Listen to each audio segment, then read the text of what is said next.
جی الحمدللہ رب العالمین والصلاة والسلام علی سید الانبیاء والمرسلین محمد النبی الامی وعلی آلہ وصحبہ اجمعین اما بعد فعن ابی عبداللہ النعمان بن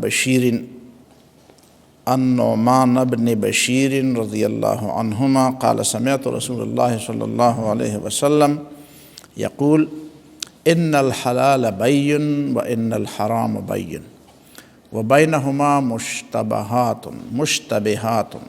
لا يعلمهن كثير من الناس فمن اتقى الشبهات استبرأ لدينه وعرضه ومن وقع في الشبهات وقع في الحرام كالراعي يرعى حول الحمى يوشك أن يرتع فيه ألا وإن لكل ملك حمى ألا وإن حمى الله محارمه ألا وإن في الجسد مضغة إذا صلحت صلح الجسد كله وإذا فسدت فسد الجسد كله ألا وهي القلب۔ یہ حدیث پچھلے ہفتے بھی تلاوت کی گئی تھی اور اس کی تھوڑی سی تشریح ہو بھی چکی تھی۔ اب کچھ چیزیں اس میں باقی ہیں تو ان باتوں کی طرف آتے ہیں۔ ان الحلال بین وان الحرام بین، حلال بھی کھلا ہوا ہے اور حرام بھی واضح ہے۔ اس کی تو کئی جزئیات پر بحث ہو گئی تھی، لیکن آج ایک اور انداز سے اس کا تذکرہ کرتے ہیں کہ چونکہ ہم نے پہلے بتایا تھا کہ یہ احکام کی تقسیم ہے۔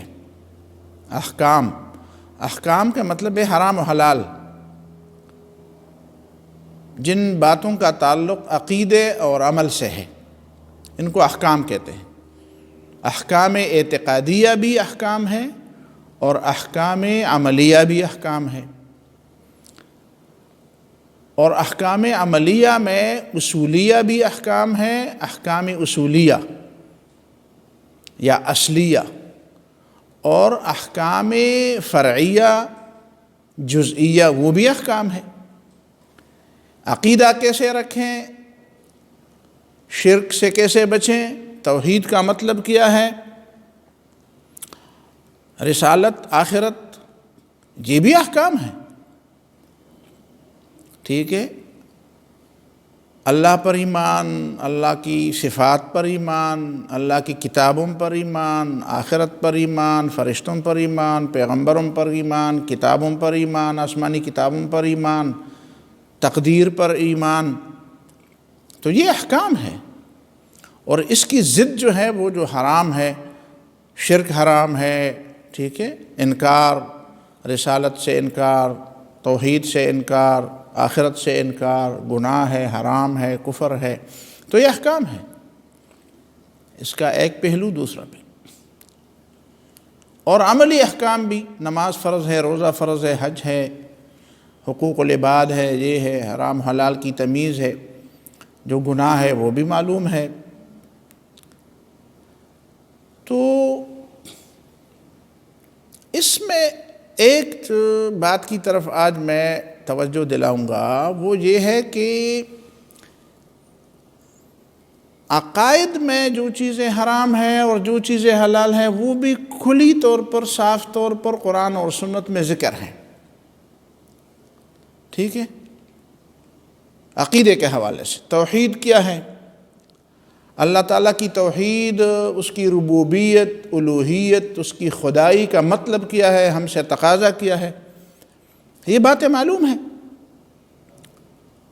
کفر کیا ہے، یہ باتیں معلوم ہیں۔ قرآن پڑھنے کے بعد بھی اگر آدمی توحید نہ سمجھے تو بھئی کون سی کتاب ہے جو آپ کو توحید سمجھائے گی؟ قرآن کے بعد بھی اگر کوئی رسالت اور آخرت اور عقیدے کی بات نہ سمجھے تو پھر کون سی کتاب ہے جو آپ کو سمجھائے گی، کسی کو سمجھائے گی؟ قرآن پر تو سب سے مستند اور سب سے تفصیلی کتاب، توحید پر تو سب سے مستند اور سب سے تفصیلی کتاب، آخرت کے مسائل پر تو سب سے مستند اور سب سے تفصیلی کتاب، رسالت کے مسائل پر سب سے مستند اور سب سے تفصیلی کتاب تو قرآن مجید ہے، اور اسی طرح رسول اللہ صلی اللہ علیہ وسلم کی سنت ہے، احادیث ہے، نبی صلی اللہ علیہ وسلم کے اقوال ہیں۔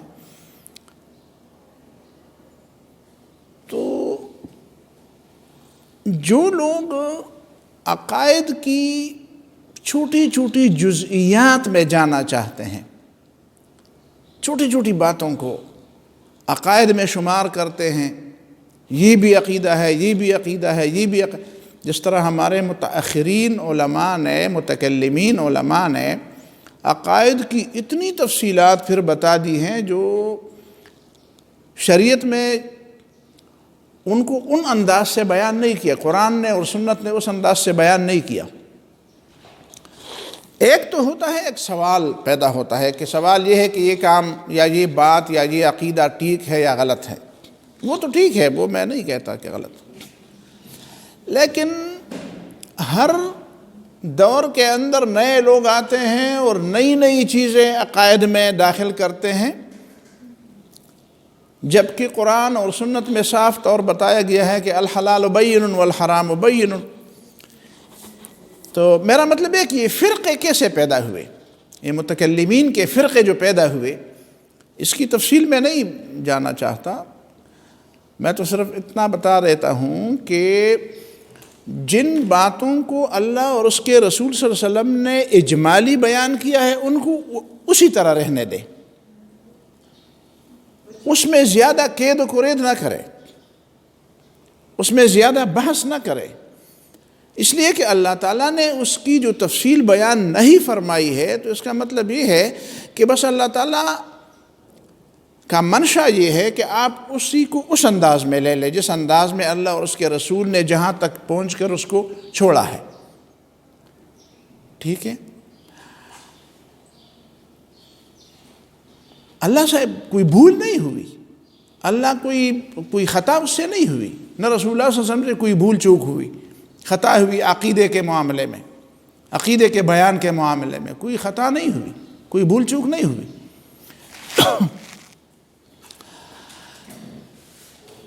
اس کا مطلب کیا ہے، یعنی میں کیا بتانا چاہتا ہوں، میں کیا سمجھانا چاہتا ہوں؟ میں یہ سمجھانا چاہتا ہوں کہ مشکل یہ ہے کہ عقیدے کے معاملے میں اسلام کا نقطہ نظر یہ تھا کہ عقیدے میں رسوخ پیدا کی جائے، عقیدے میں پختگی پیدا کی جائے، ایک مومن کا ایمان اتنا پختہ ہو کہ وہ کسی ادھر ادھر کی طرف دیکھنا بھی گوارا نہ کرے، سیدھا اپنا راستے پر جائے، ادھر ادھر دیکھنا گوارا نہ کرے، ٹھیک ہے۔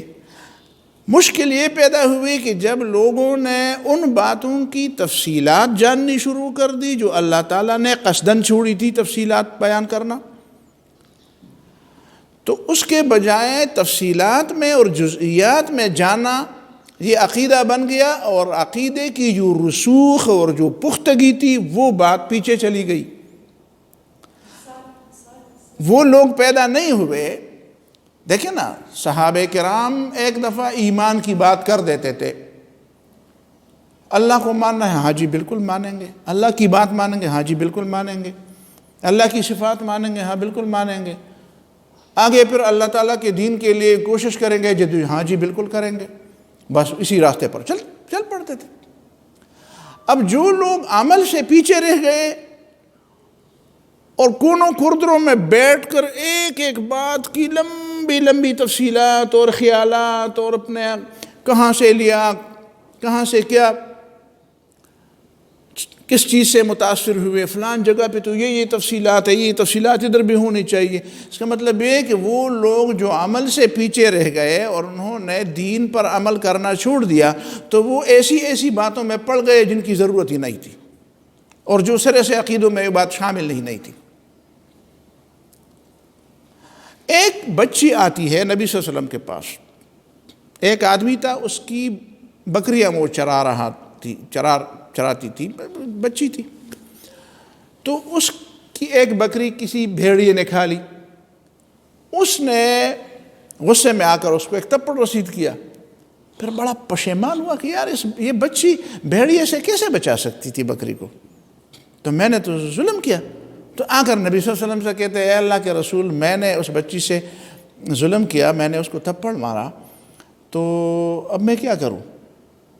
تو نبی صلی اللہ علیہ وسلم نے فرمایا اس بچی کو لے آؤ۔ تو بچی کو لے آئے، تو رسول اللہ صلی اللہ علیہ وسلم نے ان سے پوچھا کہ خدا کہاں ہے؟ تو اس نے زبان سے کوئی لفظ نہیں بولا، اسی طرح آسمان کی طرف اشارہ کیا۔ تو رسول اللہ صلی اللہ علیہ وسلم نے دوسرا سوال یہ کیا کہ میں کون ہوں؟ تو اس بچی نے کہا آپ اللہ کے رسول ہیں۔ بس نبی صلی اللہ علیہ وسلم نے فرمایا اعتقها فإنها مومنہ، بس اس کو آزاد کر دو، یہ مومنہ ہے۔ سادہ سی بات پر ایمان کا حکم لگا دیا۔ اب اگر یہ پوچھتے کہ اللہ تعالیٰ کی صفات، جس طرح ہمارا علم الکلام میں آپ کو نہیں معلوم کہ وہاں پہ کیا کیا ہے، کتنے چیزیں ہیں، کیا چیزیں ہیں، صفات اللہ تعالیٰ کی کون کون سی اصل ہے، کون سی دوسرے نمبر کی ہیں، کون سی اس کی عین ہے، اس کے غیر ہے، ٹھیک ہے، قدیم ہے، حادث ہیں، اتنی تفصیلات جو آپ شاید ابو بکر صدیق اور عمر فاروق اگر آج اٹھ جائے اور وہ سوالات ان سے کیے جاتے ہوں گے کہ یار یہ کیا تم پوچھتے ہو، اور سیدھے سیدھا اللہ تعالیٰ کو مانو، اللہ کے رسول کو مانو، اللہ کی صفات کو مانو، کام کرو، اللہ کے احکام کو مانو، آگے جاؤ، عملی زندگی میں کام کرو۔ تو اس کی باقی تفصیلات تو میں چھوڑ دیتا ہوں، میں صرف یہ بتانا چاہتا تھا کہ الحلال بین والحرام بین، حرام اور حلال عقیدے میں بھی کھلی ہوئی ہے، بس جو قرآن مجید نے جو عقیدہ تمہیں دیا ہے اسی عقیدے کے مطابق عقیدہ رکھو اور آگے عمل پہ بات کرو۔ عبداللہ ابن رواحہ آتے ہیں نبی صلی اللہ علیہ وسلم کے پاس، کہتے آپ کون ہیں؟ کہتے میں اللہ کا رسول ہوں۔ ہم سے کیا چاہتے ہیں؟ آپ سے یہ چاہتے ہیں کہ آپ مجھ پر ایمان لے آئیں۔ اچھا، ایمان لانے کا مطلب کہ آپ خدا کو مانیں؟ ہاں بالکل مانیں گے، ٹھیک ہے۔ آپ اللہ کی بات کو مانیں گے؟ ہاں اس پر ایمان لائیں گے، بالکل لائیں گے۔ اچھا، آپ میری بات مانیں گے، مجھ پر ایمان لائیں گے؟ ہاں جی بالکل لائیں گے۔ پھر آخرت پر، پھر یہ کتابوں پر، پیغمبروں پر، ان پر؟ اچھا بالکل لائیں گے۔ اچھا، پھر پوچھا یہ سارے کام کر کے ہمیں کیا ملے گا؟ تو نبی نے فرمایا آپ کو جنت ملے گی۔ کہتے ہیں اچھا ہاتھ دے دے، ہاتھ دے دے۔ پھر آپ اپنی بات سے واپس نہیں جائیں گے، ہم بھی واپس نہیں ہوں گے۔ آپ بھی اپنی بات سے واپس نہیں ہوں گے، ہم بھی واپس نہیں ہوں گے۔ نبی نے فرمایا ہاں دے دو، ہم واپس نہیں ہوں گے، بس۔ اور جا کر عملی زندگی میں جاتے ہیں اور پھر ایک جگہ پہ شہید بھی ہوتے ہیں۔ عبداللہ ابن رواحہ غزوہ موتا میں شہید ہوتے ہیں، بیر معونہ میں یا موتا، بیر معونہ میں نہیں، موتا میں، غزوہ موتا میں وہ اور حضرت جعفر طیار اور حضرت زید اور یہ تینوں غزوہ موتا میں شہید ہوتے ہیں۔ بس یہ بات کافی تھی۔ اب بجائے اس کے کہ آپ عمل میں جائیں، آپ ان تفصیلات میں بیٹھ کر ان میں نئی نئی چیزیں، اور کبھی اس کی آمیزش یونانی فلسفے کی آمیزش کرتے ہیں، کبھی کسی دوسری چیز کی آمیزش کرتے ہیں، کبھی کسی عقل پرست کی توجیہاتوں کی آمیزش کرتے ہیں، کبھی کسی دوسرے فلسفے کیا، اور عمل پیچھے رہ جاتا ہے اور بس باتیں ہی باتیں رہ جاتی ہیں۔ تو یہ طریقہ ٹھیک نہیں ہے۔ الحلال بین والحرام بین، یہی بننا چاہتا۔ وَبَيْنَهُمَا مُشْتَبَهَاتٌ، حرام اور حلال کے درمیان کچھ چیزیں ہیں جو مشتبہ ہیں۔ مشتبہ کا مطلب کیا ہے؟ کہ ان کے بارے میں یہ شبہ ہے کہ یہ شاید حرام ہو، اور یہ بھی شبہ ہے کہ شاید یہ حلال ہو۔ اور لا يعلمها كثير من الناس، زیادہ لوگ ان کو نہیں جانتے، زیادہ لوگ اہل علم نہیں ہیں تو وہ نہیں جانتے۔ اس کا مطلب یہ کہ تھوڑے لوگ جانتے ہیں۔ قرآن مجید میں ہے نا سورۃ کہف میں، قُلْ رَبِّ أَعْلَمُ بِعِدَّتِهِمْ مَا يَعْلَمُهُمْ إِلَّا قَلِيلٌ، ٹھیک ہے؟ اللہ تعالیٰ کو ان کی گنتی معلوم ہے۔ کن کی؟ اصحاب کہف کی۔ ما يعلمهم إلا قلیل، تھوڑے لوگوں کے علاوہ نہیں جانتے لوگ۔ اس کا مطلب تھوڑے لوگ ایسے ہیں جو جانتے ہیں، تھوڑے لوگ مطلب علم میں رسوخ پیدا کرنے والے، علم میں گہرائی رکھنے والے لوگ جانتے ہیں۔ دوسرے لوگ نہیں جانتے، یا جان نہیں سکتے، یا جاننا نہیں چاہتے، لیکن نہیں جانتے کا مطلب۔ تو اس کی بھی تفصیل پہلے درس میں تھی کہ کچھ چیزیں تو ایسی ہیں کہ بس ان کے بارے میں چونکہ آپ عملی زندگی میں جاتے ہیں تو ظاہراً آپ کو اس کی مطلب اس کا حل نکالنا ہوگا، تو خود آپ حل نکالتے ہیں تو خود حل نکالے، علم اگر ہے آپ کے پاس، نہیں نکال سکتے تو اہل علم کا اتباع کریں گے۔ اہل علم کا اتباع کرنے کے لیے بھی کیا چاہیے؟ اعتماد چاہیے۔ تو اعتماد کے بھی کئی ذرائع ہیں۔ کیوں اعتماد ہے اس پر؟ کبھی ایسا بھی ہوتا ہے کہ آپ کا تعلق اس کے ساتھ نہیں ہوتا۔ کچھ لوگ ایسے سوالات بھی پوچھتے ہیں کہ میں کبھی ان سے پوچھتا ہوں تو آپ کے ساتھ اس مسئلے کا کیا تھا، کہتے ہیں نہیں ویسے بھی ذہن میں آیا، یا جی فلان جگہ پہ ایک آدمی ہے، میں کہتا ہوں وہ آدمی خود بات کرے، آپ چھوڑیں دوسرے کی بات، آپ کو کیا پڑی، آپ اپنے کام سے کام رکھیں نا، دوسروں کے مسائل آپ کیوں پیش، وہ خود اپنا مسئلہ پیش کرے، یا آپ کو اگر پیش نہیں آیا تو آپ فرضی کہانیاں کیوں پوچھتے ہیں؟ اور کبھی ایسا بھی ہوتا ہے کہ ساری چیزیں برابر ہیں اور کوئی رستہ ایسا نہیں ہے سوائے اس کے کہ آدمی خود فیصلہ کر لے، تو استفت قلبک کا اپنے دل سے پوچھو، اپنے دل سے پوچھنا پڑتا ہے۔ دیکھیے ساری چیزیں برابر ہیں، باہر سے کوئی حل نہیں نکل آیا تو اپنے دل سے پوچھو۔ اور دل سے پوچھنے کا مطلب کیا ہے؟ دماغ سے نہ پوچھو، دل سے پوچھو۔ اب دل اور دماغ کی بات تھوڑی سی آئے گی آگے، دل سے پوچھو۔ ہاں لیکن اس کے لیے یہ بھی ہے نا کہ مومن کا دل چاہیے نا، ایمان والا دل، علم والا دل، اللہ سے خوف والا دل، یہ چیزیں اس میں۔ اور پھر نبی صلی اللہ علیہ وسلم نے ہمیں سمجھایا کہ فَمَنِ اتَّقَى الشُّبُهَاتِ اسْتَبْرَأَ لِدِينِهِ وَعِرْضِهِ، حرام سے تو بچنا ہی ہے، وہ تو سوال پیدا نہیں ہوتا کہ مومن قصداً و عمداً حرام میں وہ الجھا ہوا ہو اور گرفتار ہو اور اس میں اس کا ارتکاب کرے، لیکن کبھی مشتبہات میں بھی آدمی پڑ جاتا ہے، اور اس کی بھی تھوڑی سی تفصیل پہلے گزر چکی ہے کہ مشتبہات میں پڑھنا ٹھیک ہے، کبھی اس طرح کہ آدمی اس کی اہمیت کو نہ سمجھے، آدمی اس کو چھوٹی چیز سمجھے، یہ معمولی چیز ہے، کوئی بڑی چیز نہیں ہے، کھا لو کوئی بات نہیں ہے، لے لو کوئی بڑی بات نہیں ہے، حاصل کر لو، یہ کاروبار کر لو، کوئی بڑی بات نہیں ہے۔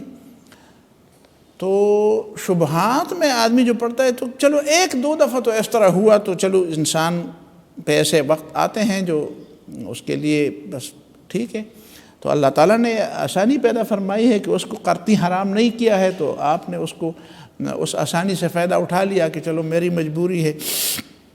وہ میرے ایک ساتھی تھے، اس نے مجھے کہا کہ حج پہ ایک آدمی آیا تھا تو عید کے دن طواف زیارت کر کے فرض جو طواف ہے واپس جانا پڑتا ہے مزدلفہ کی طرف، منا کی طرف واپس جانا پڑتا ہے، وہاں پہ رات گزارنی پڑتی ہے۔ تو کہتے ہیں کہ اس نے کہا کہ یہ تو کیا ہے، فرض ہے؟ کہتے فرض تو نہیں ہے، سنت تو ہے کم از کم، اور کسی کے نزدیک واجب بھی ہے، تو چلو آپ اس کو سنت ہی مان لیں، تب بھی نبی صلی اللہ علیہ وسلم کا طریقہ تو ہے۔ تو وہ کہتے ہیں یار اس طرح ہوگا کہ میں بہت تھکا ہوا ہوں، اور قیامت کے دن میں جا کر رسول اللہ صلی اللہ علیہ وسلم سے کہوں گا کہ اللہ کے رسول مجھ سے ناراض نہ ہونا، میں اس دن بہت زیادہ تھکا تھا، تو میں واپس منا نہیں جا سکتا تھا، تو میں نے رات حرم میں گزاری۔ اس کی بات مجھے پسند آ گئی، ویسے اسے پتہ تھا کہ یہ چیز غلط ہے، سنت کے مطابق چلنا چاہیے، لیکن میں بہت زیادہ تھکا ہوا ہوں، بہت زیادہ مطلب ایک مشکل میں ہوں، تو اگر میں نہ جاؤں تو نبی صلی اللہ علیہ وسلم سے قیامت کے دن معافی مانگ لوں گا، یعنی اس کے ذہن میں یہ بات تو تھی نا کہ معافی مانگنی چاہیے۔ تو اس طرح کبھی کوئی چیز، کسی چیز کے بارے میں انسان مجبور ہو جاتا ہے یا کوئی مشکل پیش آ جاتی ہے، لیکن اس کو عادت بنانے والا، تو یہ عادت کے بارے میں بتایا کہ جو آدمی عادتاً اس طرح کرتا ہے کہ مشتبہ چیزوں کا استعمال کرتا ہے، اس میں پڑھتا ہے، تو یوشک ان یرتع فیہ، قریب ہے کہ وہ حرام کو بھی استعمال کر لے گا، اس لیے کہ اس کے ذہن میں وہ گھن جو ہوتی ہے نا، وہ کراہت جو ہوتی ہے، وہ کراہت توڑی توڑی کر کے وہ ختم ہو جاتی ہے۔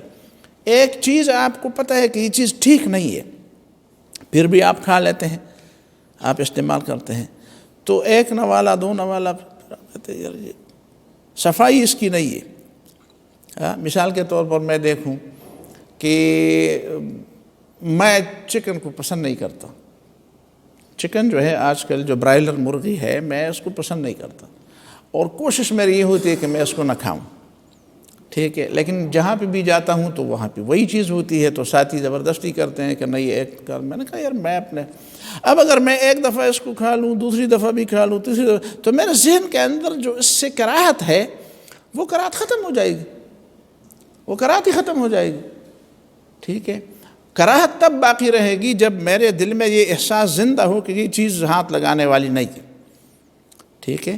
تو اسی طرح حرام سے بچنے کے لیے آپ کو مشتبہات سے بچنا پڑتا ہے، اسی طرح فرائض کی پابندی کے لیے آپ کو سنن اور مستحبات کی پابندی کرنی پڑتی ہے۔ اگر آپ سنن اور مستحبات کی بھی وہ نہ کریں، وہ اہمیت نہ بتائیں، آپ کہیں یار یہ تو سنت ہے، یہ تو سنت ہے، بھائی سنت ہے تو اس کا مطلب ہے کہ آپ نے اس کو ایسے ہلکا جانا، سنت ہے تو اس کا مطلب ہے کہ چھوڑنے کی چیز ہے، پھر سنت کا مطلب کیا ہوا کہ اگر یہ چھوڑنے کی چیز ہے؟ آپ کہتے ہیں یار آپ سنتیں کیوں نہیں پڑھتے؟ بس سنت ہے نا، فرض تھوڑی ہے۔ اللہ کا خوف کرے یار، آپ اس طرح کبھی رہ گئی تو اس کا مطلب ہے کہ فرض اور سنت کے درمیان یہ فرق کافی ہے کہ کبھی کبھی سنت رہ بھی جاتی ہے لیکن فرض نہیں رہ جاتی، تو ٹھیک ہے۔ لیکن اگر آپ بیٹھتے بیٹھتے کہتے ہیں کہ میں کہتا ہوں آپ نے تو سنتیں نہیں پڑھی، آپ کہیں یار سنت ہے تو اس کا کوئی فرض تو تھوڑا ہے، تو اس کا مطلب یہ ہے کہ آپ بھی فرض کو بھی کہیں گے کہ چلو ایک دفعہ تو وہی فرض ہے نا جو کل پڑھی تھی، آج بھی وہی فرض ہے، جو پچھلے سال پڑھی تھی وہی فرض اس سال بھی ہے، تو کہتے ہیں ایک سال پڑھی تھی بس یہ کافی ہے۔ آہستہ آہستہ جو ہے نا اس کی اہمیت آپ کے دل سے ختم ہو جاتی ہے۔ تو یہ مشتبہات، اور پھر مثال دی کالراعی یرعی حول الحما، جس طرح ایک چرواہا ایک باڑ کے قریب قریب اپنے بیڑ بکریوں کو چراتا ہے، تو اسے چاہیے کہ یہاں پہ بالکل اسی جگہ پہ نہ چرائے نا۔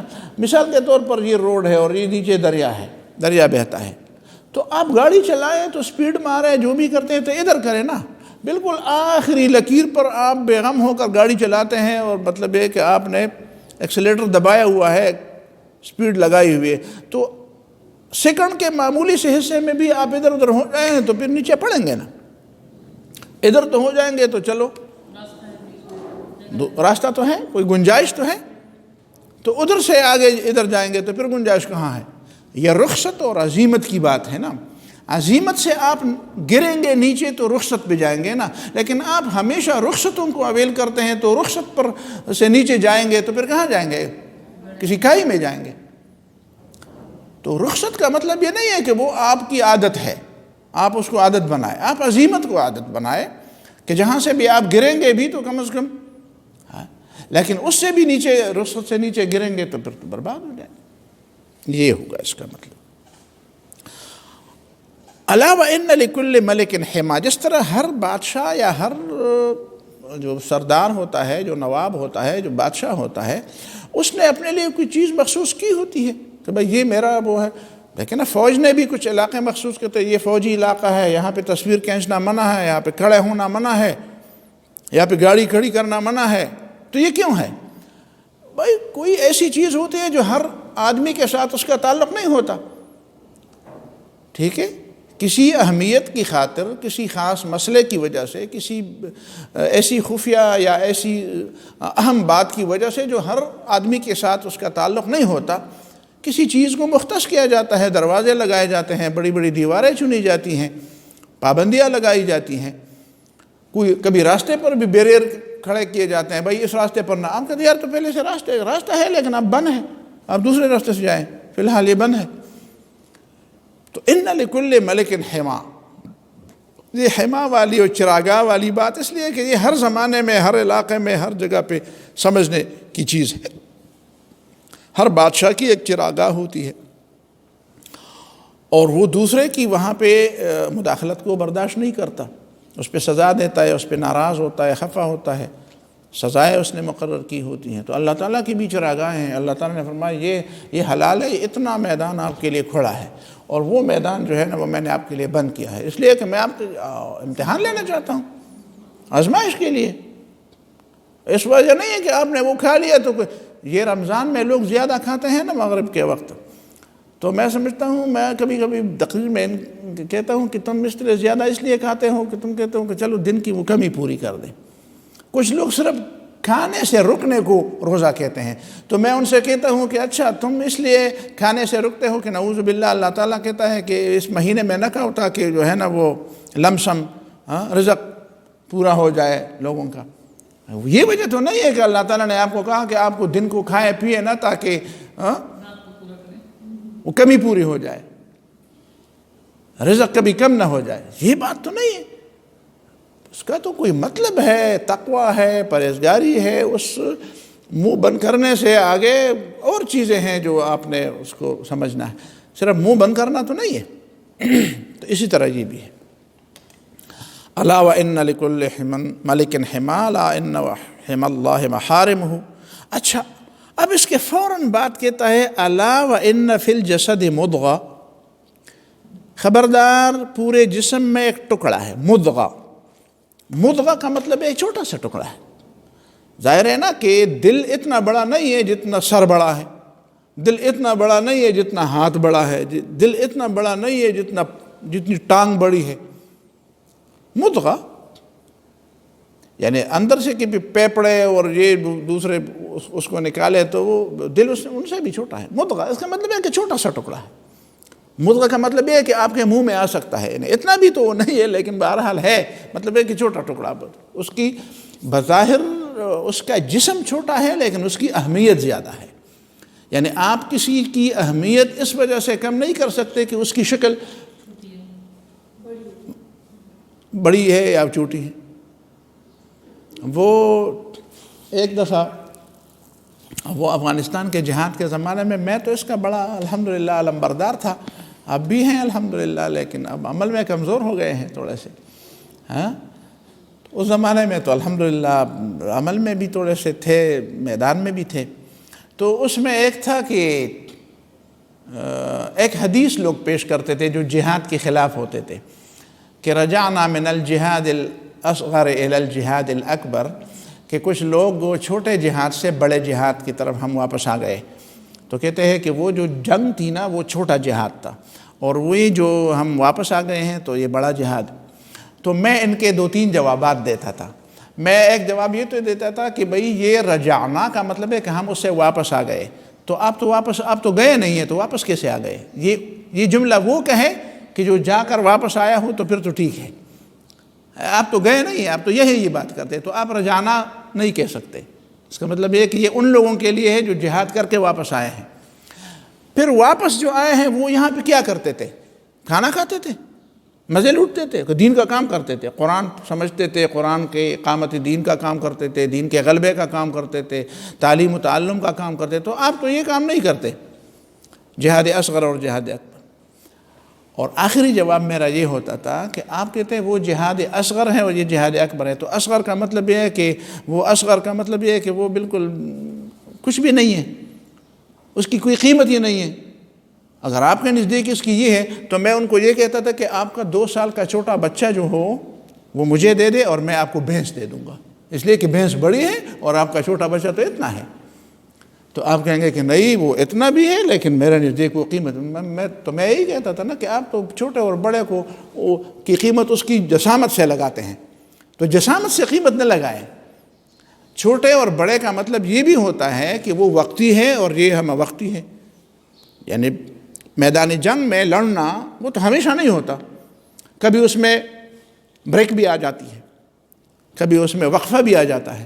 لیکن یہاں پہ آپ کے ذمے جو کام ہے، جو دین کی سمجھ حاصل کرنا ہے، علم کو پھیلانا ہے، اللہ تعالیٰ کے دین کی طرف لوگوں کو بلانا ہے، اللہ تعالیٰ کے دین کو غالب کرنا ہے، یہ تو مستقل کام ہے، اس سے تو استثناء نہیں ہے، اس میں تو وقفہ نہیں ہے. وقفہ تو اسی میں ہے جو ٹھیک ہے آپ میدان پہ گئے پھر واپس بھی آ گئے. نبی صلی اللہ علیہ وسلم جاتے بھی تھے واپس بھی آتے تھے. اس کا مطلب یہ ہے کہ اسی وجہ سے اس کو اصغر کہا گیا. تو مضغہ کا مطلب ہے کہ ایک چھوٹا سا ٹکڑا ہے. اذا صلحت صلح الجسد کلہ، جب وہ ٹھیک ہو. اس کا مطلب یہ نہیں کہ جب وہ ٹھیک کیا گیا ہو، جب وہ ٹھیک ہو تو صلح الجسد کلہ، پورا جسم ٹھیک ہوتا ہے. وَإِذَا فَسَدَتْ، اگر جب وہ برباد ہو، فاسد ہو، اس میں خرابی آ جائے تو فسد الجسد کلہ، سارے جسم میں خرابی آتی ہے. الا وہی القلب، وہ کیا ہے؟ وہ چھوٹا ٹکڑا وہ دل ہے، قلب ہے۔ پہلی بات تو اس میں 2-3 بحثیں ہیں۔ پہلی بحث تو یہ ہے سادہ سی کہ اس جملے کا پہلے والے جملے سے کیا تعلق ہے۔ یہ پوری حدیث میں جو بات آئی حرام و حلال کی بات، اور اس میں اچانک آ گئی دل کی بات، تو اس کا کیا تعلق ہے یہ بات؟ جہاں پہ ہوتی ہیں، جہاں پہ گرے زون ہے، جہاں پہ چیزوں کی سمجھ نہیں آتی، اس پہ کہا گیا کہ اس کو دل سے پوچھ لیا کرو، تو اس لیے ہاں یہی مسئلہ ہے کہ یہ جو حرام حلال عقیدے اور ان چیزوں کی باتیں ہیں، یہ صرف سطحی طور پر اور ظاہری طور پر نہیں لے جانی چاہیے، اس کا پہلا اثر دل پر ہونا چاہیے۔ اگر دل ٹھیک ہے، درست ہے، فکر ٹھیک ہے، سوچ ٹھیک ہے، تو اس کا مطلب یہ ہے کہ آپ کے عمل میں کوئی کمی بھی ہے تو وہ کمی دور ہو جائے گی۔ لیکن اگر دل میں کوئی خرابی پیدا ہو جائے، وہیں پہ عقیدے میں کوئی خرابی پیدا ہو جائے، فکر میں کوئی خرابی پیدا ہو جائے، سوچ میں خرابی پیدا ہو جائے، تو اس کا مطلب یہ ہے کہ پہلے اس کی طرف توجہ دینی چاہیے۔ دوسری بات یہ ہے کہ ظاہر کے مقابلے میں باطن کی اصلاح پر توجہ دینی چاہیے۔ کچھ لوگ ایسے ہوتے ہیں جو کہتے ہیں کہ مجھے دیکھو، میں یہ باتیں کرتا ہوں تو لوگ مجھ سے ناراض ہوتے ہیں۔ انگلینڈ میں تھا تو وہیں پہ ایک ساتھی نے مجھے کہا یہاں ایک بزرگ آدمی ہے، ایسا ہے ایسا ہے، آپ ان سے ضرور ملیں۔ تو میں تو اس کو جانتا تھا کہ یہ اسے بزرگ کہے گا تو اس کا کیا معیار ہے بزرگی کا، تو ایک عام آدمی ہے، لیکن بہرحال لوگوں کا دل تو رکھنا پڑتا ہے۔ تو ایک دفعہ ہم رستے جا رہے تھے تو اچانک ادھر سے ایک آدمی آیا، مجھے کہتے یہ وہی آ گیا جو آپ کو میں بتا رہا تھا۔ میں نے کہا اچھا، اچھی بات ہوئی کہ اس کے ساتھ ملاقات ہو جائے۔ تو ملاقات ہوئی تو وہ پہلی ملاقات میں مجھے کہتے تھے ہاں آپ کے بارے میں سنا ہے، مجھے دیکھو، سر سے پاؤں تک مجھے دیکھو، میرے اندر کوئی کمی ہے اسلام کے حوالے سے، میری داڑھی، میرے کپڑے۔ تو میرے تو برداشت کی وہ حد آخری، بس پہلے ہی اس میں بات میں میری برداشت کی آخری حد وہ ہو گئی، لیکن میں اس ساتھی کی وجہ سے خاموش تھا۔ میں نے کہا آپ کو ڈاکٹر صاحب کہتے ہیں، آپ میڈیکل ڈاکٹر ہیں یا پی ڈی ڈاکٹر ہیں؟ کہتے ہیں نہیں میں میڈیکل ڈاکٹر ہوں۔ میں نے کہا آپ کا کلینک کدھر ہے؟ کہتے ہیں میں کلینک تو نہیں کرتا، میں تو وہ قالینوں کی دکان ہے میری۔ تو میں نے کہا آپ میڈیکل ڈاکٹر ہوتے ہوئے قالینوں کی دکان کیسے چلاتے ہیں، کیا مطلب؟ تو مجھے کہتے ہیں اصل بات یہ تھی کہ صبح جب میں کلینک پہ آتا تھا نا تو میرا ایمان عرش معلیٰ تک ہوتا تھا۔ صبح جب میں گھر سے نکلتا تھا کلینک پہ آتا تھا تو میرا ایمان عرش معلیٰ تک ہوتا تھا، اور عصر کو جب میں واپس آتا تو میرا ایمان تحت ثری پہ چلا گیا ہوتا تھا۔ میری تو برداشت کی بالکل حد ختم، اتنی برداشت میرے اندر نہیں ہے۔ تو میں نے کہا اچھا یہ کیسے آپ کو پتہ چلتا تھا کہ آپ کا ایمان ادھر عرش معلیٰ پہ ہے اور دوسرے لمحے وہ تو بہرحال اس نے اس کی تھوڑی سی تشریح بھی کر دی کہ مطلب وہاں پہ خواتین آتی تھی، یوں انگلینڈ میں تو اس طرح ہوتا ہے آزاد۔ اچھا ایک آدمی کا ایمان عرش معلیٰ پر ہو اور صرف ایک خاتون کا سامنا آنے سے وہ اتنا وہ ہو جائے کہ وہ بالکل تحت ثری، یار اس ایمان سے تو نہیں ایمان بہتر ہے۔ یہ کون سا ایمان ہے؟ یہ کاغذی ایمان، کاغذی ایمان ہے یہ بھی کوئی چیز ہے؟ اس پہ بھی عرش معلیٰ تک تھا۔ استغفر اللہ۔ پر میں اس ساتھی کو میں نے کہا یار خدا کے لیے مجھے تو بس جانے دیجیے، مجھ سے مزید باتیں نہیں سنی جا سکتی۔ تو لوگ کہتے ہیں کہ توجہ کس پر دے؟ بھائی ظاہر پر توجہ دے، ظاہر اسلام کے مطابق ہونا۔ اور ظاہر کا مطلب کیا ہے؟ داڑھی اسلام کے مطابق ہونی چاہیے، خواتین کا برقع ہونا چاہیے، برقعے کے لیے بھی اپنے وہ بنا دیے، بھائی وہ چھوڑیں ان کو، وہ جانتے ہیں کہ وہ کس طرح استعمال کرتے ہیں، کس برقعے کو یا کس چادر کو یا کس انداز سے، کس نقاب کو وہ استعمال، وہ ان پہ چھوڑے، تم ان کے لیے کیا مقرر کرنے والے ہو؟ پردہ کا حکم اللہ نے دیا ہے، وہ بس پردے کی جو حکم ہے وہ پورا ہونا چاہیے، وہ کس طرح وہ پورا کرتے ہیں وہ ان کی مرضی پر چھوڑیں۔ لیکن یہ ساری چیزیں جو ہیں، ہاں یہ بات بھی غلط ہے کہ کچھ لوگ کہتے ہیں کہ بھائی دل کا پردہ ہونا چاہیے۔ اور بھائی یا حضرت عائشہ کو جو اللہ تعالیٰ نے حکم دیا کہ پردہ کرے تو ان کا دل کا پردہ تھا نا، تب تو بعد کا پردہ کا حکم دیا گیا۔ تو یہ چیزیں مولانا مودودی کو لوگوں نے کہا آپ کی داڑھی چھوٹی ہے، آپ اس کو بڑھاتے کیوں نہیں؟ آپ اتنے بڑے علماء آپ کے قریب بیٹھتے ہیں، یہ کرتے ہیں وہ کرتے ہیں۔ تو مولانا نے کہا میرا طریقہ یہ ہے کہ جس رفتار اور جس ریشو سے میرا اندرون جو ہے وہ بڑھتا ہے، اسی ریشو اور اسی تناسب سے میں اپنے ظاہر کو بھی بڑھاؤں۔ یہ نہ ہو کہ میرا ظاہر تو بالکل ایسا ہو کہ جس طرح کوئی پیر بابا کا نواسا، پیر بابا کا نواسا نہیں، پیر بابا کا دادا سامنے ہے، اور اندر سے خالی ہو سب کچھ۔ ہاں، تو یہ سا تو نہیں ہونا چاہیے، نہیں تو دھوکہ ہوا نا۔ یہ تو آپ خدا کو بتانا چاہتے ہیں یا لوگوں کو بتانا چاہتے ہیں؟ تو خدا تو دل کو بھی دیکھتا ہے نا، اندر کو دیکھتا ہے۔ ظاہر پر تو خدا دھوکہ نہیں کہتا، خدا تو دھوکہ نہیں کہتا نا۔ آپ اپنے ظاہر سے لوگوں کو دھوکہ دے رہے ہیں نا کہ میں بزرگ ہوں۔ تو یہ طریقہ، یہ دو باتیں ہو گئی کہ اس حدیث کو، اس کے ٹکڑے کو اس میں لایا گیا۔ دوسری بحث اس میں یہ ہے کہ قلب کیا چیز ہے، قلب کا مطلب کیا ہے۔ اس سے پہلے میں ایک چھوٹی سی بات کو آپ کے سامنے رکھوں کہ ایک ادب عربی میں ایک بحث ہونی چاہیے، ابھی تک میرے سامنے وہ بحث آئی نہیں ہے، لیکن میرے ذہن میں آج آیا کہ یہ ادب عربی میں یہ بحث ہونی چاہیے۔ اور میں تو اب ادب عربی کا طالب علم ہوں، لیکن یہ ہے کہ میرے علم میں ایسی بات ابھی تک آئی نہیں ہے کہ کسی نے اس پر تحقیق کی ہو۔ وہ یہ بات ہے کہ کیا نام پہلے رکھے جاتے ہیں، نام پہلے ہے یا لغت پہلے ہے؟ نام پہلے ہے یا لغت اور لفظ کے معنی پہلے ہے؟ یہ ایک بحث ہے، سمجھ میں آیا نہیں آ یہ بات آپ کو؟ مثال کے طور پر میں ایک بات کہہ دوں، ہاں ایک جانب یہی بات ہے، ایک جانب میرے ذہن میں یہ بات آ گئی کہ دیکھو، ایک طرف تو قرآن ہمیں کہتا ہے کہ وَعَلَّمَ آدَمَ الْأَسْمَاءَ كُلَّهَا، اللہ تعالیٰ نے آدم علیہ السلام کو سارے نام بتا دیے۔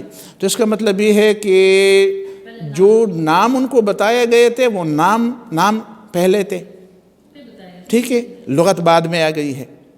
لیکن ہم بعد میں دیکھتے ہیں کہ کچھ چیزیں ایسی ہیں کہ وہ چیز پہلے نہیں ہوتی، اس کا نام بعد میں رکھا جاتا ہے کسی وجہ سے، لغت کی وجہ سے، ٹھیک ہے۔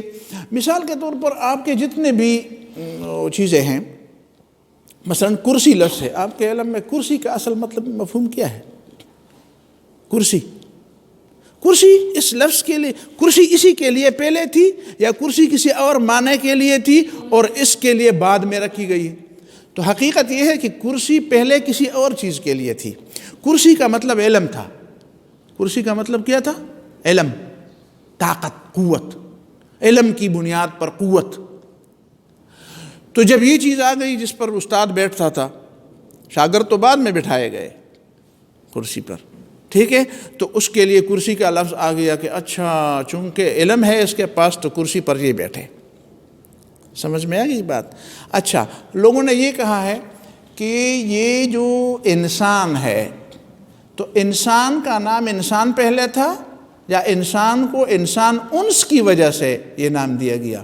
تو لوگوں نے کہا کہ نہیں، وَمَا سُمِّيَ الْإِنسَانُ إِلَّا لِأُنْسِهِ، انسان کو انسان کا نام اس کی انس اور محبت کی وجہ سے دیا گیا کہ اس کے اندر انس ہے، وہ مانوس ہوتا ہے دوسرے سے، کسی کو دیکھ کر اسے مانوس ہوتا ہے، چاہتا ہے کہ وہ انسانوں کے درمیان رہے، جنگلی تو نہیں ہے کہ وہ جنگل میں جا کر غار میں رہے۔ تو یہ تو ایک بحث ہوئی، یہ میں نے اس لیے دیکھی کہ یہ درس پر دوسرے لوگ بھی سنیں گے، تو بہرحال ادب عربی میں ایک اضافہ میں نے کیا اپنے علم کے حد تک کہ یہی بحث ہونی چاہیے، اور میں کوشش کروں گا کہ میں خود اس بحث کو لے لوں اور اس پہ کچھ لکھوں بھی۔ تو ایک ٹاپک ہے پیپر، ریسرچ پیپر کے لیے۔ اس میں یہ بات ہے کہ علماء نے لکھا ہے کہ قلب جو دل جس کو ہم کہتے ہیں، اس دل کے لیے قلب کا لفظ عربی میں اصل نہیں تھا۔ اصل میں قلب کا لفظ، قلب کا معنی تھا سوچنا، سمجھنا، الٹ پھیر، کبھی ایک بات کبھی دوسری بات، تصریف جس کو کہتے ہیں، ایک ظہراً لبطن، کبھی ایک جانب اس کا کسی بات کا آپ کے سامنے آتی ہے، کبھی ایک جانب آتی، کبھی دوسری جانب، کبھی دوسری طرف کی طرف آپ کا ذہن متوجہ، اسی کو کہتے ہیں قلب، ٹھیک ہے نا. وَقَلَّبُوا لَكَ الْأُمُورَ فَانْقَلَبُوا بِنِعْمَةٍ مِّنَ اللَّهِ. قلب تو علماء نے اس کے بارے میں لکھ کے بھی ہے، وَمَا الْقَلْبُ إِلَّا أَنَّهُ يَتَقَلَّبُ. قلب کو قلب اس لیے کہتے ہیں کہ یتقلب، یہ تبدیل ہوتا رہتا ہے. یار میرا دل بھر گیا اس سے، میرا دل بھر گیا، میرا دل اس سے سیر ہو گیا، میرا دل نہیں چاہتا، میرا جی نہیں چاہتا، میرا جی چاہتا ہے، میرا دل چاہتا ہے، میرے دل میں یار میں اپنے دل کی بات، دل کا معاملہ ہے، کوئی دل لگی نہیں، تو دل کے معاملے ہیں، دل کے ایسے ہیں، دل بیدار پیدا کر. دل کبھی بیدار ہوتا ہے، کبھی دل زندہ ہوتا ہے، کبھی مردہ ہوتا ہے. مجھے یہ ڈر ہے دل زندہ تو نہ مر جائے، کہ زندگی ہے عبارت ہے تیرے جینے سے. اور وہ اس نے دوسرے نے کیا کہا تھا کہ عمریں بیت جاتی ہیں دل کو دل بنانے میں، ہر دھڑکتے پتھر کو لوگ دل سمجھتے ہیں، عمریں بیت جاتی ہے دل کو دل بنانے میں. تو یہ دل اور اس میں تبدیلی. تو قلب کو اسی شکل صنوبری میں جو دائیں طرف دھڑکتا ہے، اس کو دل کا نام قلب کی وجہ سے دیا گیا. اور لوگوں نے پھر عربی میں یہ کہا کہ ایک ہے قلب، ایک ہے قلب. قلب اس کا مطلب یہ ہے کہ الٹ پھیر، ایک ہے قلب، اس کے قوب کو مفخم کر دے، اس کو ذرا بھر دے، ہوا بھر دے اس میں، تو وہ دل ہو جاتے. اس کا مطلب یہ ہے کہ اس کو قلب نہ کہیں گے، اس کو قلب کہیں. قلب یہ فرق ہوگا کہ وہ لغوی معنی میں نہیں ہے، یہ اس معنی میں ہے جس میں یہ اس کا اسم ہے، یہ عالمی معنی میں ہے، علم ہے اس کا. تو پرانے زمانے میں جو علماء نے تحقیقات کی ہیں اور جو احادیث کے شارحین ہیں، انہوں نے اجزاء جو جسمانی اعضاء ہے ان کے بارے میں لکھا. یہ جو ظاہری اعضاء ہے وہ تو سب کو پتہ ہے کہ آنکھیں دیکھتی ہیں اور کان سنتے ہیں، فلان فلان، یہ تو معلوم ہے. لیکن جو اندرونی اعضاء ہیں ان کا کیا کام ہے؟ آج میں نے ایک صاحب کو ملانا چاہا لیکن وہ نہ مل سکا، ورنہ میں ان سے پوچھتا کہ بتائے انسان کے اندر ہنسنے کی صلاحیت کہاں، کس آرگن کے اندر ہے جو ہم ہنستے ہیں؟ تو ان ہنسنے کا تعلق کہاں سے ہے؟ یہ اس لیے کہ میں نے دیکھا علماء نے لکھا تھا کہ انسان کے اندر، پرانے علماء نے لکھا تھا، تنفس سانس لینے کا تعلق پھیپھڑوں سے ہے، لکھا تھا انہوں نے. ٹھیک ہے، میں بہت بڑے قدیم زمانے کے علماء کے بارے میں آپ کو بتا سکتا ہوں کہ انہوں نے لکھا ہے، شارحین حدیث نے. اور ہنسنے کا تعلق تلی سے ہے. تلی نہیں ہوتی، تحال جس کو کہتے ہیں، مجھے نہیں معلوم انگریزی میں اس کو کیا کہتے ہیں، تلی. پشتو میں ہم اس کو کہتے ہیں تورے، تلی، تورے کہتے ہیں، تورے. وہ کہتے ہیں کہ دائیں معدے کے بائیں جانب پیچھے کی طرف ایک چیز ہے، اور اس کا تعلق کہتے ہیں تلی کا، اس کا تعلق ہے ہنسنے سے. وہ بھی سکڑتا ہے اور کھلتا ہے، اور ہنسنے کا تعلق اسی سے، واللہ عالم. اچھا، تو وہ تو جانوروں میں بھی ہوتے ہیں، جانور تو نہیں ہنستے. یہ آپ کا علم ہے کہ آپ اناٹومی والے بتائیں گے کہ کیا ہے اس میں.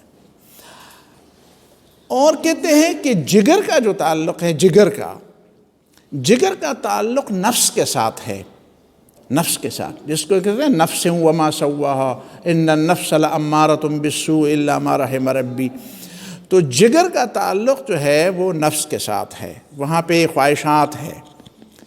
دل کا تعلق جو ہے وہ روحانیات کے ساتھ ہے، قلب کا تعلق. ویسے اقبال نے بڑا اچھا کہا تھا نا، اقبال نے، اللہ تعالیٰ نے اس کو سمجھایا تھا نا، بڑے معرفت کے دروازے اس پہ کھولے تھے. واللہ عالم، بڑی شان ہے اللہ تعالیٰ کی، ہے بس کسی کو دیتا ہے. تو اس پر معرفت کے بڑے دروازے کھولے تھے.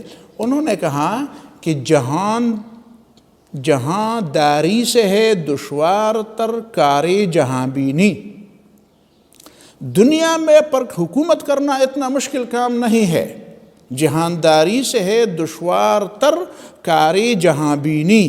اس سے زیادہ دشوار کام یہ ہے کہ آپ دنیا کو دیکھو اور دنیا کو سمجھو کہ دنیا ہے کیا چیز۔ یہ بہت مشکل کام ہے، اور یہ مشکل نہیں ہے کہ آپ دنیا پر حکومت کریں، اس سے زیادہ مشکل کام ہے جہاں بینی، کہ آپ دنیا کو اس کی اصل حقیقت کے مطابق دیکھیں۔ اور پھر کہتے ہیں جگر خوں ہوں تو چشم دل میں ہوتی ہے نظر پیدا۔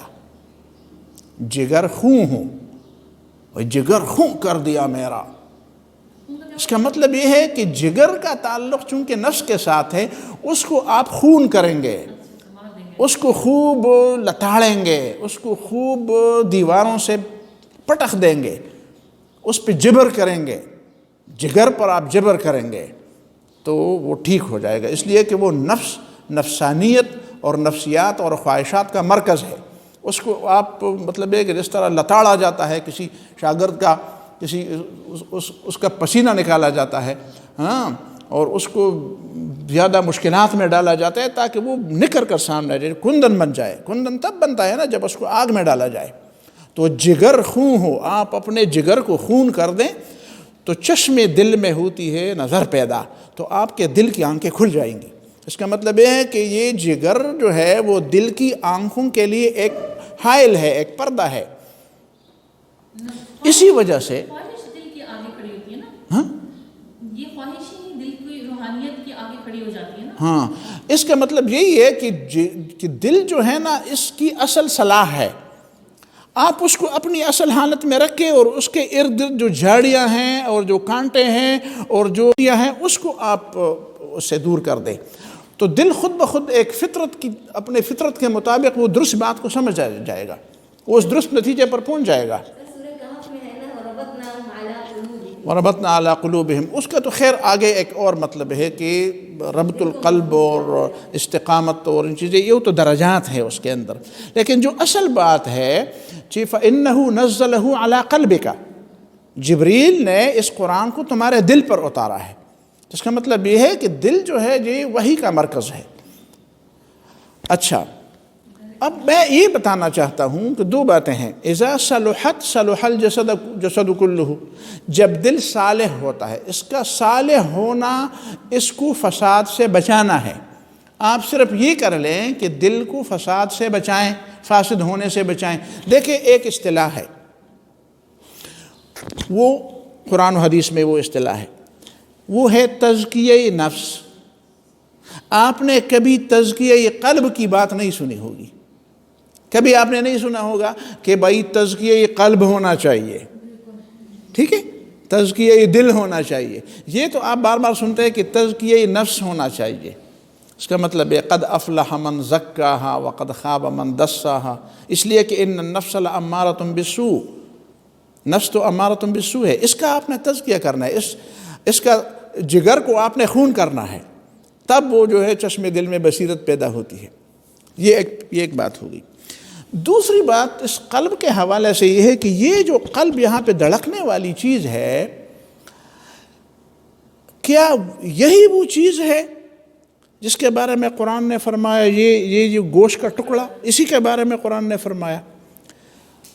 جس طرح، اصل بات یہ نہیں ہے، جس طرح ہم نے ابھی بتایا کہ خواہشات کا تعلق یا مرکز جو ہے وہ نفس، وہ جگر ہے جس کو نفس ہم کہتے ہیں، اس کا تعلق جگر کے ساتھ ہے۔ اب آج تک کسی اناٹومی اور فزیالوجی والوں نے جگر کے ساتھ خواہشات کے تعلق کو ڈسکلوز نہیں کیا ہے۔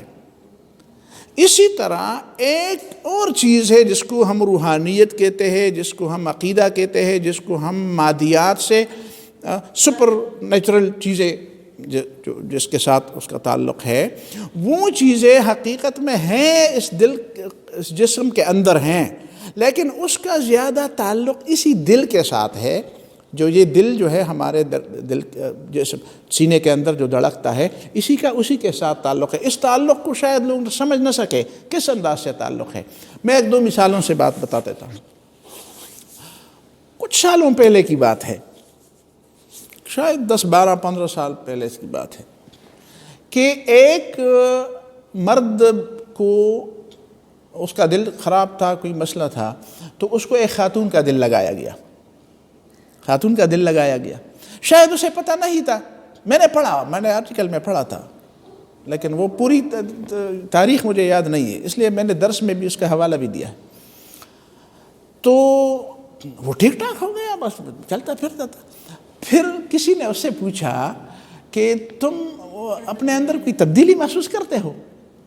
اس نے کہا یار بس عجیب سی بات ہے، میرا جی چاہتا ہے کہ میری چوڑیاں ہوں، اور میرا جی چاہتا ہے کہ میں گاؤں، میرا جی چاہتا ہے کہ میرے رنگ برنگے کپڑے ہوں. تو پتہ یہ تبدیلی آئی ہے، باقی تو میں کچھ چیزیں نہیں سمجھتا. اس کا مطلب یہ ہے کہ وہ اچھا یہ کیسے اس میں تبدیلی آئی؟ لوگ کہتے ہیں یار یہ تو خون تو دل تو صرف پمپنگ کرتا ہے، تو یہ باتیں اس میں کیوں آ گئی؟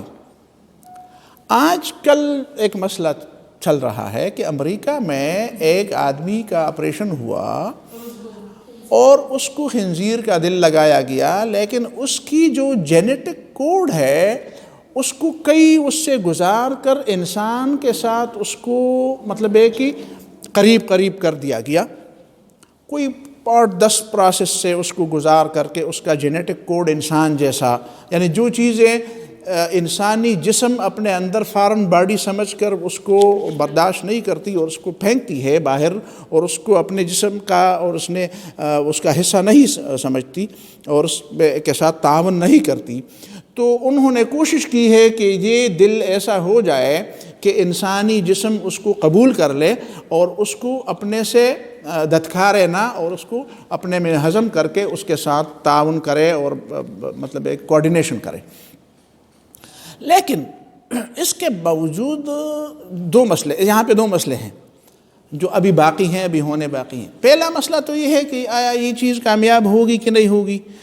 تو جو ڈاکٹر گرفت ہے میرے خیال میں ان ٹیم کا سربراہ جو ہے ڈاکٹر گرفت، اس نے یہ بات بتائی ہے کہ در حقیقت یہ نہیں کہا جا سکتا کہ یہ آدمی جس دن اس نے آپریشن کیا کہ ایک دن رہے گا، کہ ایک ہفتہ رہے گا، کہ ایک مہینہ رہے گا، کہ ایک سال رہے گا. یہ ہم نہیں کہہ سکتے. یہ ایک پہلا تجربہ ہے، اس کے بعد ہم پتہ چلی کیسے. یہ تو ایک پہلی بات ہوئی. دوسری بات یہ ہے کہ لوگ اس بارے میں پوچھتے ہیں کہ اس کا وہ کیا ہے.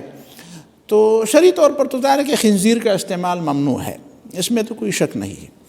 لیکن میں فتویٰ دینے یا کسی بات پر زیادہ اپنی آخری رائے دینے میں محتاط ہوں، تو میں سمجھتا ہوں کہ تھوڑا سا انتظار کیا جائے کہ یہ چیز عملاً ممکن بھی ہے اور یہ پائیدار بھی ہے کہ نہیں ہے کسی حد تک. تو اس کے بعد پھر شاید میں اگر نہ بھی ہوں تو دوسرے لوگ اس طرح ہوں گے کہ وہ کہیں گے کہ چونکہ یہ ضرورت ہے اور یہ مجبوری ہے. میں تو خود سمجھتا ہوں کہ میرے ذہن میں ایک بات بیٹھ گئی ہے، وہ تو آپ کا علم ہے، میں تو میڈیکل سائنس کا زیادہ طالب علم نہیں رہا ہوں، بس کچھ نہ کچھ چیزیں پڑھتا ہوں اور اسی سے کوشش کرتا ہوں کہ میں سب بات کو سمجھ جاؤں.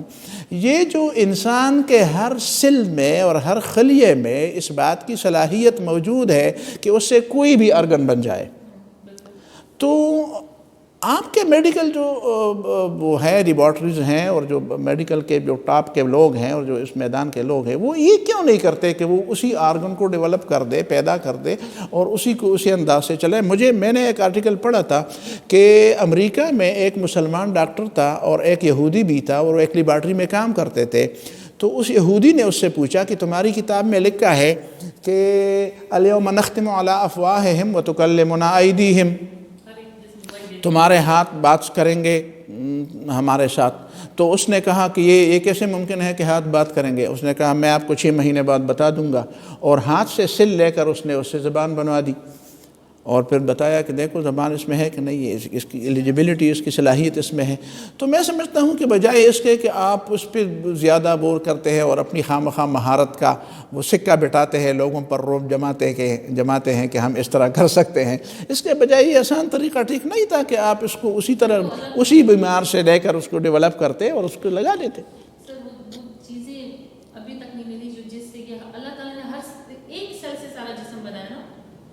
ہاں